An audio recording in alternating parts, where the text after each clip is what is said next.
Belki balaca bir antrakt elan edek. Antrakta ihtiyacı yoktur. Öz faaliyetimiz hele bundan ibarettir. Yok canım. Hele program devam ediyor. Kulübün faalları, Hüseyin bacıları bu saat öz maharetlerini gösterecekler.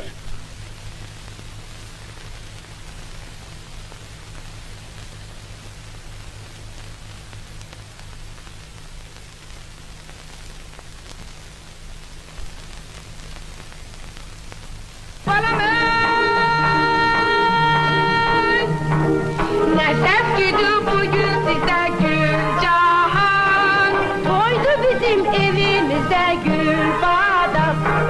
Oğlun Ahmet toy eyleyir Gülcahan. Yok canım, babam evlenir Gülbadaz. Babam evlenir 90 yaşında. 90 yaşında?